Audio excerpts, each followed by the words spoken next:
Next third formation number झाल्यानंतर formation number 4 जे आहे WH word plus do you think किंवा does he think plus legislative sentence. तो स्वार्थी आहे असं तुला वाटतं का? इथे WH वर्ड जो आहे हा येईल किंवा नाही येईल ब्रॅकेटमध्ये आहे तो. So do you think he is selfish question mark. आता तो स्वार्थी आहे असं तुला वाटतं, असं तुला का वाटतं? So why do you think he is selfish. So इथे WH वर्ड आलेला आहे. मी मूर्ख आहे असं तुला वाटतं का? So do you think I am a fool. तो खरं बोलत आहे असं तुला वाटतं का? So do you think he is speaking the truth. तू हे करू शकशील असं तुला वाटतं का? So do you think you will be able to do this. So शकशील आलेला आहे. So will be able to इथे आलेला आहे. Helping verb number 4 will be able to plus verb 1. बाकीची वाक्य तुम्ही वाचून घ्यायची आहेत. ही ती वाक्य आहेत बाकीची. सो व्यवस्थित वाचून घ्या. Next formation number 5 it plus is plus adjective plus 2 plus verb 1 plus other words. आता काही वाक्ये इट पासून सुरू होतात ती आपल्याला बघायची आहेत जी फार महत्वाची आहेत. काहीतरी कठीण आहे किंवा सोपं आहे हे सांगण्यासाठी ही रचना वापरली जाते. अर्थशास्त्राचा अभ्यास करणं सोपं आहे. So it is easy. Adjective आहे easy. 2 plus verb 1 to study economics. गावात रात्री फिरणे फार अवघड आहे. It is very difficult. Adjective इथे डिफिकल्टी. टू वॉन्डर म्हणजे फिरणे इन विलेज ॲट नाईट. बोलणं सोपं असतं पण करणं अवघड असतं. It is easy to speak but hard to implement. सरकारला घेणे फार अवघड असते. It is difficult to oppose the government. Then formation number 6 one small sentence plus WH word plus 2 plus verb 1.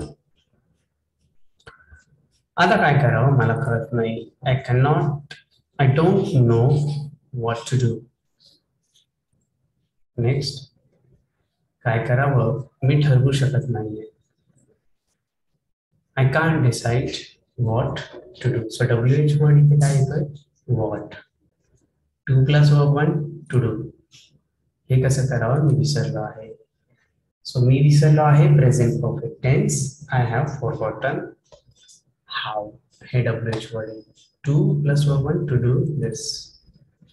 कोणाला आमंत्रण द्यावं मला कळत नाही. So I don't understand whom. 2 plus verb 1 to invite. Formation number 7 subject plus need to plus verb 1 plus object. हे should सारखंच आहे थोडंफार पण काही जण need to चा वापर करतात. शेवटी पाहिजे तर बघा आपण जास्त मेहनतीने अभ्यास केला पाहिजे. Subject we need to verb 1 study hard. तू तुझी नखं कापायला पाहिजे. Subject you need to verb 1 cut your nails. आवाज आणखी मोठा असण्याची गरज आहे. So the sound need to be हे म्हणजे असणे हे वर्ब 1 आहे ते लाउडर. फॉर्मेशन नंबर 8 इंग्रजीमध्ये जेव्हा दोन क्रियापद लागोपाठ वापरतात तेव्हा त्या दोघांची रूपं सारखी असतात. इंग्रजीमध्ये जेव्हा दोन क्रियापद लागोपाठ वापरतात तेव्हा त्या दोघांची रूपे सारखी असतात. म्हणजे एक टेन्स असेल त्याच्यामध्ये दोन क्रियापद असतील आणि ते दोन क्रियापद पण सेम असतात. टेन्स एकच असतो. सो बघूया हे काय आहे.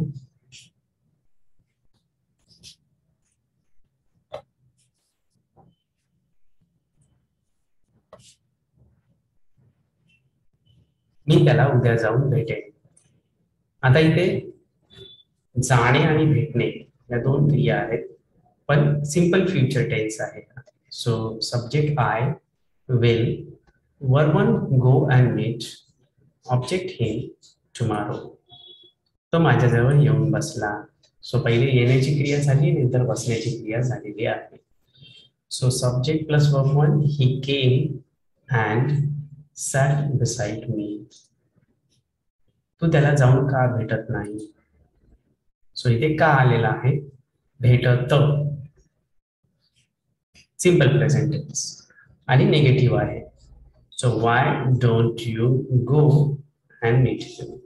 सो सिंपल प्रेझेंट टेन्स मध्ये डोंट येतो निगेटिव्ह असेल तर, आणि डब्ल्यूएच पण. वरचं जे सेंटेन्सेस आहे ना ते सिंपल पास्ट आहे, त्यामुळे केम अँड सॅट हे दोन वर्ब आलेले आहेत, वर्ब टू आहे ते. आपण बागेत जाऊन बसायचं का? Future tense, shall we go and sit in the garden. So we आलेला आहे त्यामुळे शाल. कपडा ओला करून हे डाग पुसून टाक. Weight a cloth and rub this marks away. Then formation number 9, subject plus verb plus whose answer. Whose म्हणजे कोणाच plus noun. सो माझी जीभ जळाली. ही वाक्य अशी असतात, असं वाटतं कर्त्याने ते मुद्दामून केलेलं आहे. इंग्लिश मध्ये जर वाचलं तुम्ही तर असं वाटतं कर्त्याने ते मुद्दामून केलेलं आहे. For example subject I, verb काय आहे बघा, बर्न्ड, भाजली, माझी जीभ भाजली, simple past tense. So verb two येईल, आय बर्न्ड हुज म्हणजे कोणाची, माझी, मग माई.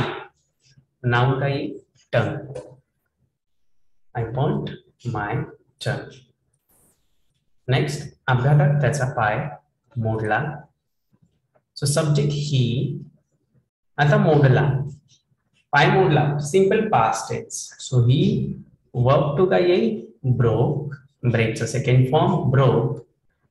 हु, हुज कोणाचा, त्याचा, म्हणजे his. And noun leg in an accident, त्याची नोकरी गेली. Subject he, verb two lost, his job. तुझा हात कसा मुरगळला.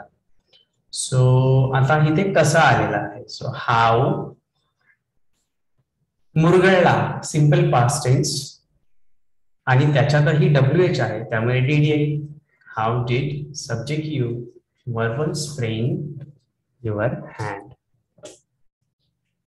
तुझा शर्ट कसा फाटला. So how did you tear your shirt. So simple past tense जरी असलं तरी वर्ब वन येतो आहे, कारण डब्ल्यूएच क्वेश्चन आहे. कसा, तुझं बोट कसं कापलं. So how did you cut your finger. So verb one येईल सिंपल पास्ट टेन्स जरी असला तरी. Next formation number 10, it plus टेकचे रूप. टेकचे रूप आहे टेक, टूक, टेकन, टेकिंग. आणि सिंपल प्रेझेंट टेन्स असेल तर, त्याचं पॉझिटिव्ह सेंटेन्स असेल तर टेक्स होईल, एस लागेल टेकला. सो मी तुम्हाला इथे दाखवतो टेक्स्ट मध्ये. सो टेक कसे बघा, टेक, टूक, टेकन, टेकिंग, आणि हे शेवटी जे आहे हे सिंपल प्रेझेंट टेन्सचं पॉझिटिव्ह सेंटेन्स असेल तर आपण त्याचं टेक्स्ट करतो. सो इथे करता इट येईल आणि लागणे हे वाक्यात असतं, त्याला टेक असा अर्थ घेतला जातो. सो बघा, मला हे काम करायला 2 तास लागतील. सो सब्जेक्ट इट येईल, लागतील फ्युचर टेन्स, मग विल टेक असं येईल. Subject it will take, object me 2 hours, 2 plus verb 1 to finish the work. हे पुस्तक लिहायला मला 10 वर्ष लागली. सो इट वर्ब टू काय येईल, टूक, object me 10 years, 2 plus verb 1 to write this book. So 10 years हे ड्युरेशन इथे येईल. आणि मी हिम अस मध्ये मी हिम रिकामा करायला किती वेळ लागेल. सो किती वेळसाठी काय येईल, हाऊ लॉंग इट विल काय येईल, लागेल. So will take 2+1 to unlock the truck. आग विझवायला त्यांना पूर्ण दिवस लागला. सो लागला past tense. So it took second form येईल पास्ट टेन्स असल्यामुळे, सिंपल पास्ट टेन्स असल्यामुळे. Then a whole day, duration बघा काय आहे ते, a whole day 2+1 to extinguish the fire. रस्ता मोकळा व्हायला जवळपास 2 तास लागले. Again simple past tense, it took about 2 hours for the road to clear. मला ऑफिसला जायला 30 मिनिटे लागतात. It takes me 30 minutes. आता इथे बघा लागतात, सिंपल प्रेझेंट टेन्स आहे त्यामुळे टेक्सचं काय होईल, टेक्स एस लागणार आहे. इट टेक्स ऑब्जेक्ट सॉरी मी ही मध्ये काय येईल, मी duration showing word 30 minutes 2+1 to reach office. So हे झालं फॉर्मेशन नंबर 10. हे सेंटेन्सेस तुम्ही बघून घ्यायचे आहे. Next formation number 11. एक plus form of B plus adjective plus 2 plus verb 1 plus object. इंग्रजीत बोलणं सोपं आहे. सो एक फॉर्म ऑफ बी काय येईल, is easy, adjective easy, 2 plus verb 1 to speak English. टीका करणं सोपं असतं. So it form of B is adjective easy, 2+1 to criticise. लग्न करताना ज्योतिषाचा सल्ला घेणं अनावश्यक आहे.